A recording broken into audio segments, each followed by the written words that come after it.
So how do I plan my cuff repair based on the tear patterns? So this is the way how rotator cuff tendons are gets attached to the GT and LT in the 5-layer fashion. McLaughlin et al. Classified rotator cuff into 3 types: vertical splits, transverse tears, and retracted tears. Isakos suggested a location-based classification like posterior superior tear and anterior tear.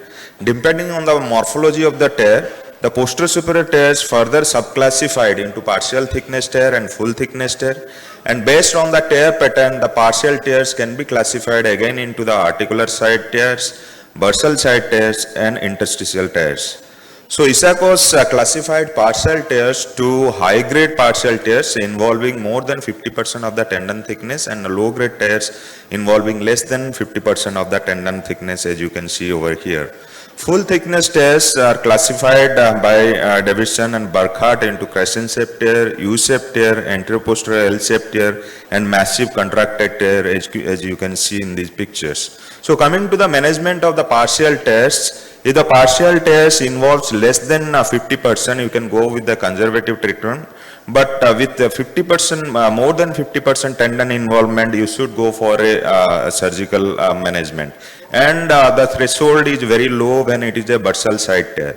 So partial rotator cuff tears can be treated with in situ repair or conversion repair, where you are converting the partial tears into the full thickness tear and then repairing the rotator cuff tears, and it will give you a very good result.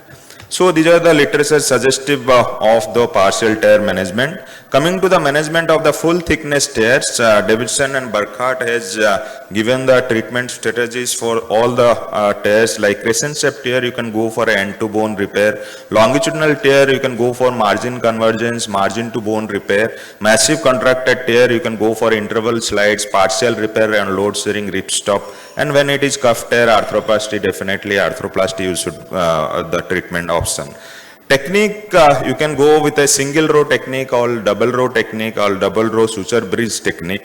So coming to a crescent shaped tear where you can see the tear is nicely, the tendon is nicely coming onto the GT. So you can go with a single row repair or double row repair.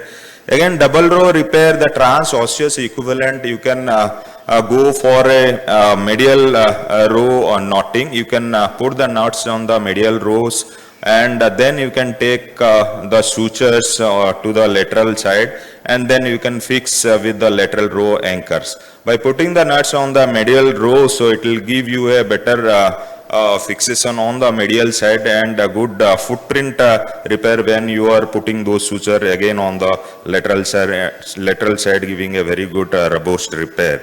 So when you are going for a knotless transosseous equivalent, we are putting the sutures on the medial side, medial margin of the head of the humerus with the knotless anchors from where the suture tapes come out. The suture tapes a better grip on the cuff tendon because it has a larger surface area, and then we pass the tendons through the pass the tapes through the tendons, and then we fix it on the lateral side, giving a very good speed bridge kind of repair. So U-shaped tears, you should go for a margin convergence and then end-to-bone repair. And then for the repair of the L-shaped tears, the one of the margin is very mobile. You can just fix it on the greater tuberosity and then side-to-side repair, as you can see from this picture. Massive rotator cuff tears, as described by D'Orio and Cofield, if the tear size is more than 5 centimeter, according to the Gerber, it is more than 2 tendon involvement, and Burkhardt classified it based on the tear pattern. So the treatment strategy for massive tear, whether you should see whether it is repairable or irreparable. If it is repairable and complete, go for margin convergence and interval slide and complete the repair. If it is partial, then suspension bridge.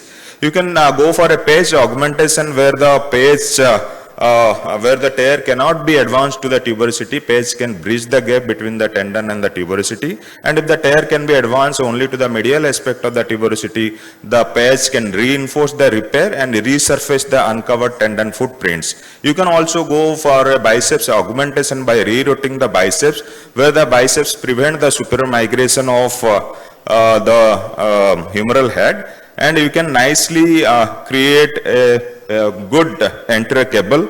So in this case of a massive tear, we just rerouted the biceps tendon and put an anchor on the anterior side and rerouted the biceps. It will create a nice anterior side repair, and then the other suture can pass through the tendon, and then you can put a second anchor on the posterior side and repair your cuff tissue, and then you can put those sutures on the lateral side, giving a very good robust repair.